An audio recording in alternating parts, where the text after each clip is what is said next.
Hi, Dr. Kelley. Hey, Great to see you. Yeah, absolutely. How are you today? I'm doing well. Good. Good to see you again. Great to see you as well. You're welcome. Yes, thank you. Thank you for having us.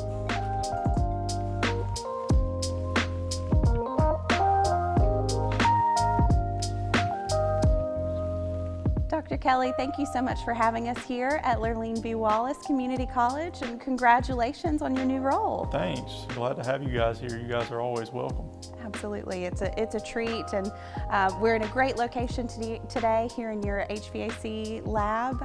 Looks like good stuff's going on. Oh, absolutely. This is one of our best programs, largest programs at Lurleen B. Wallace.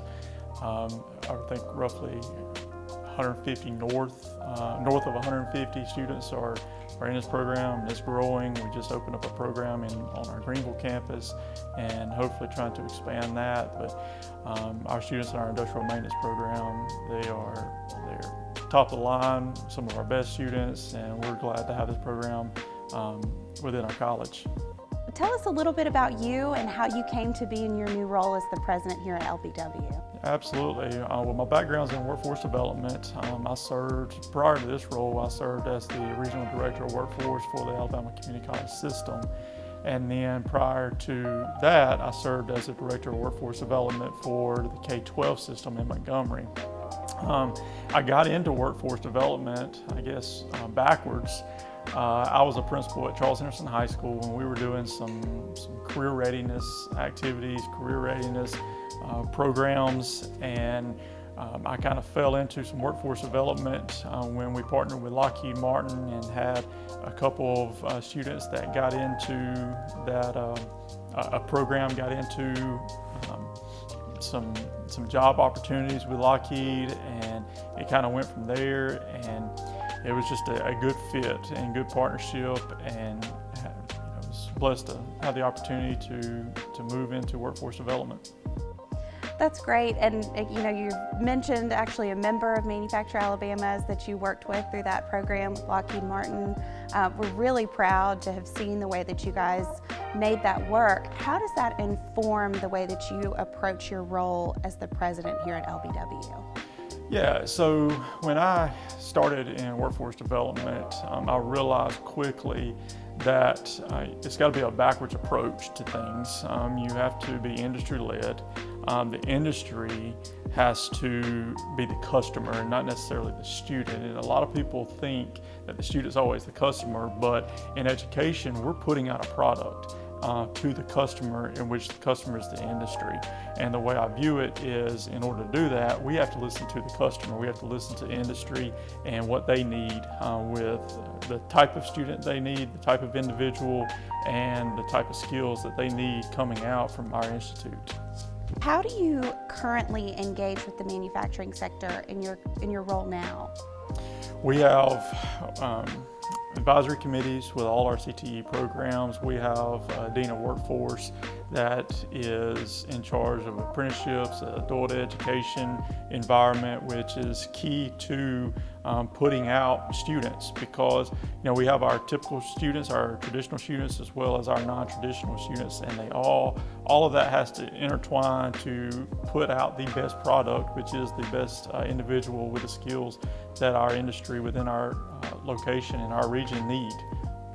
So with those advisory councils, we speak. I have an advisory council, a presidential advisory council that is made up of industry within our region, and the goal of that is to ask them, the people that you're hiring from LBW, do they come out with the skills you need? Are they effective?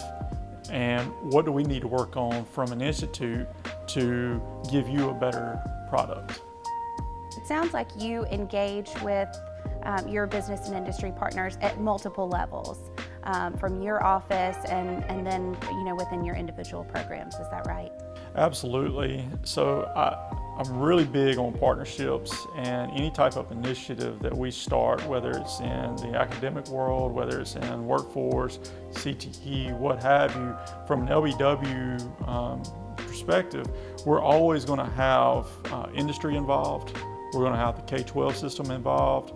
We're we're going to have the community involved in every decision, every initiative that we do at LBW, because I think it's important to have all stakeholders have the knowledge of what we're trying to do and the vision of where we're trying to go from LBW and putting out the best product that we can. So where do you see your greatest area of opportunity to grow your engagement with your business and industry partners and with the community? I would think in the labor participation force, that our unemployment rate right now is below 3%, and we just got that number. But if you look at the participation rate, we probably in our region have a higher rate of individuals not in the participation or in the workforce as is the rest of Alabama. So probably the biggest place that we can grow is trying to get individuals, those non-traditional individuals, into the workforce. And one of the biggest things that we're trying to do right now is focus on individuals with disabilities, because in my background, I'm a former special education teacher. That's my passion, that's my heart, and I believe that individuals with disabilities can be the answer to the workforce. So we just rolled out a couple weeks ago. It's a pilot program from LBW. What's called the Alabama Rise program, and this is a focus on individuals with disabilities by creating career exploration, finding out what they like to do, what types of skills they can do already, and then pair them with an occupation and an employer within our region, allow them to do an internship, and then from LBW provide the training they need to be successful in that program or in that occupation. So that's kind of where we're trying to go at LBW. We also changed our ability to benefit policy, which allows an individual to earn a GED or high school diploma while seeking an associate's degree or certification from our credit-bearing courses. So our biggest challenge is the labor participation.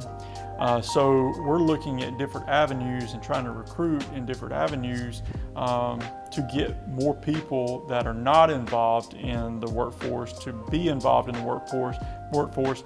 And the biggest thing is to knock down all those barriers that they may see as barriers, but we see as opportunity. That's excellent. It's really interesting to hear you talk about the RISE program. That sounds like a really wonderful way to engage with the population that we need involved in the workforce, and such a win for a lot of different people. You've talked a little bit about the success here in your HVAC and industrial maintenance programs. What other programs do you have that are currently geared towards the manufacturing industry that our members should know about? Yeah, so we have a robust welding program that we offer on the Opp campus, our Luverne campus, and in the fall we are going to offer it in Troy as well. We already offer dual enrollment with Troy City and Pike County, but now we are going to offer it with Pike Liberal Arts in Troy. And welding is one of those skills that anyone can use, whether they're at home, whether they have a manufacturing job, or they're in the construction field. So those skills are very transferable. So we're very pleased to have a robust welding program, and obviously our industrial maintenance program is second to none in my opinion. I may be a little biased, but it's second to none. We have great instructors and great leaders here that can get our students ready and get them in the workforce and keep them in the workforce. That's another thing that employers are always screaming, yeah, we can get them, we just can't keep them. And I like to think of our students that come out, they're able to get a job, they're able to keep a job, and the retention rate for the employers for students with LBW that come from LBW is a lot higher. So, I like to brag on our students a lot when I get a chance. So. That's great. Well, Dr. Kelley, it has been a pleasure to work with you in several different capacities through the years, and we're very excited to continue working with you in your new role as president here at LBW Community College. Thank you so much for your time today and for hosting us. Absolutely. Come back anytime.